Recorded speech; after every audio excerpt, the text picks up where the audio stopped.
peinture, les autres endroits, mais les toilettes souvent sont sales. Le Seigneur te réveille l'esprit ce matin pour que tu regardes un peu la maison dans laquelle tu vis. Tu parles en langue, tu prophétises, mais ce n'est pas l'esprit qui viendra travailler avec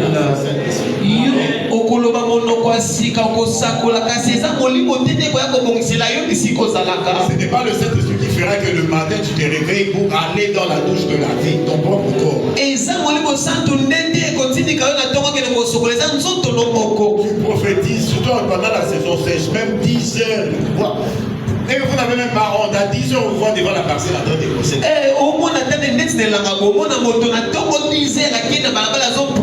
Mais tu as commencé à causer depuis 6 heures.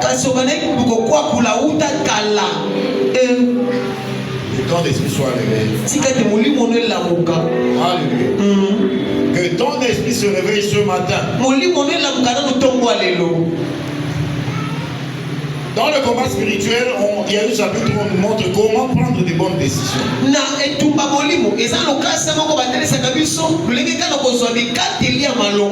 Assainis ton entourage. N'accepte plus des gens qui viennent toujours avec des mauvaises causeries chez toi. Avec quelque part, quand tu es avec les gens qui critiquent, quand tu te déplaces, c'est toi qui es ton menu. Quand tu étais là, on critiquait d'autres personnes. De la tête au pied. Alléluia. Amen. Il faut les écarter de ton chemin. Alléluia. Amen. Car il y a des choses glorieuses qui t'attendent. Assainis ton entourage. Alléluia. Il faut regarder qui est à côté de toi. Alléluia. Amen. Est-ce qu'il te prodigue des conseils? S'il ne fait pas, réveille ton esprit. Observe ta petite maison dans laquelle tu habites. Elle est dans quel état? Souvent quand vous voyez les pasteurs arriver, mais les gens sont très mal à l'aise. On voit des habits sales là-bas. Le pauvre ou l'enfant s'est soulagé d'encore là. Dans nos caniveaux ici, vous voyez la saleté de l'eau sale qui passe. Mais curieusement, vous verrez quelqu'un assis devant cette saleté-là, il bouffe ça chez moi tranquillement. Alléluia. Amen. Le Seigneur réveille ton esprit. Dans 2 Rois chapitre 6 du 15 au 17e verset. Nous avons vu l'histoire du prophète Élisée. Qui révélant au roi d'Israël tout ce que le roi de Syrie disait. Le roi de Syrie s'est mis à chercher des espions parmi son peuple.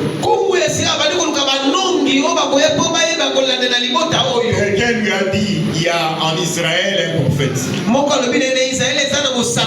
Tout ce que tu dis dans ta chambre à coucher, lui il rapporte chez le roi d'Israël. Chaque fois qu'il cherchait à tendre une embuscade à l'armée d'Israël, Israël était déjà au courant.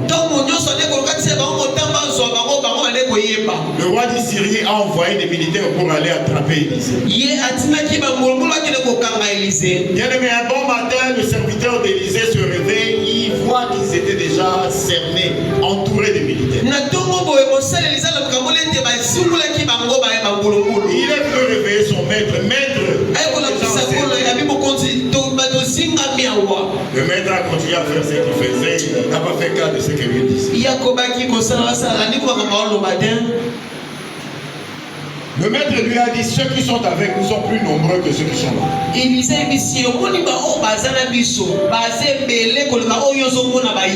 Mais Géasi ne voyait pas. L'homme de Dieu a invoqué l'Éternel afin qu'il puisse réveiller l'esprit de son serviteur. Et lorsque l'esprit de ce serviteur était réveillé, il a vu des milliards de l'armée de l'Éternel.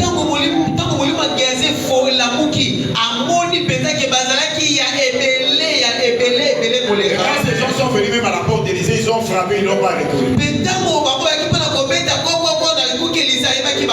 Dieu les avait frappés d'aveuglement. Élisée leur a posé question. Qui vous cherchez? Élisée n'est pas ici. Il les a envoyés dans une autre ville. Que l'Esprit de Dieu puisse réveiller ton esprit. Car ceux qui sont avec nous sont plus